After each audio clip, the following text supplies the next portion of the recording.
Mystery. Mystery theater. Everyone loves an enigma. I'm Paul McLean, and I play the character of Edgar Allan Poe. What interests me the most about Poe is the man that has created all of this art. You see Poe as the characters he's written, but you don't really see a lot of opportunity where you're seeing Poe, the man, wrestle with his own issues and sort of come up with the stories or the poetry. A mausoleum and a wine cellar. Yes, it's both.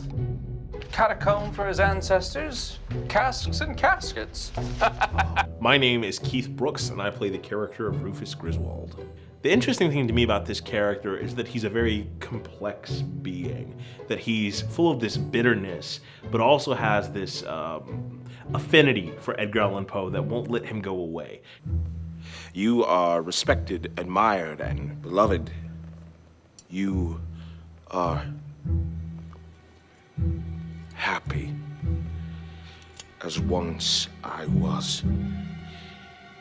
And so I thrust my sword into your heart, and thus in your life, villain! Yes, you murder him, but there's something wrong. The unique and interesting perspective about this show is that it's taking a figure that we all think we're familiar with. Edgar Allan Poe is embedded with this mystery, and we look at him as this dark and brooding figure, but within this context of this program, we sort of explore that and ask, who is he really? I'm Carrie Ann Hunt, and I play Virginia Poe, Poe's wife. Eddie, not another drop. You remember what happened last time we talked about this? Yeah, go back to sleep. Good night. Good night. What was interesting to me about Virginia, I loved sort of exploring her relationship with Poe, how sweet it was, because you read Poe's stories and they're so dark and scary, but he had this very tender, sweet relationship with Virginia that you wouldn't expect out of somebody who's writing, The Telltale Heart. My name is Jeff McKnight, and I play the character John Allen. He's what everybody thinks is the height of success. However, there are conflicts.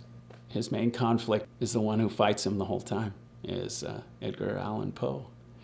And that's something he can't tolerate. So he will try to usurp Poe's popularity.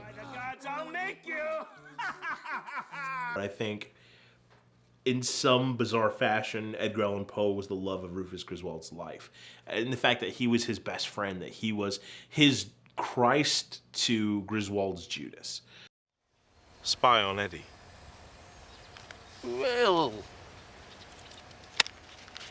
just find out what the devil he's up to.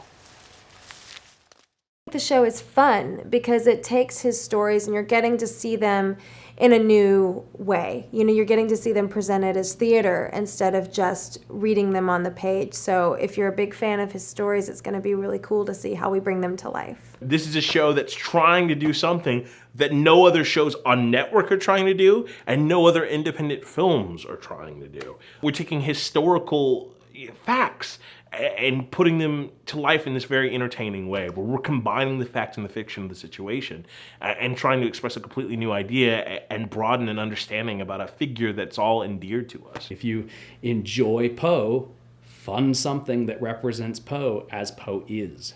If we don't get behind projects that hold up literary art like Poe's works, no one's going to do it. You've got to get behind those projects if you want to see more of them. If you love Edgar Allan Poe and his works like we do, you'll invest in the show, even if it's only $1. Better yet, $50,000. We'll accept contributions of any size. Because we're all in this together, we're all Poe fans. Some say that our tale is in the German style, but I say the terror is not of Germany, but of the soul. I am Edgar Allan Poe. Welcome to Mystery Theater.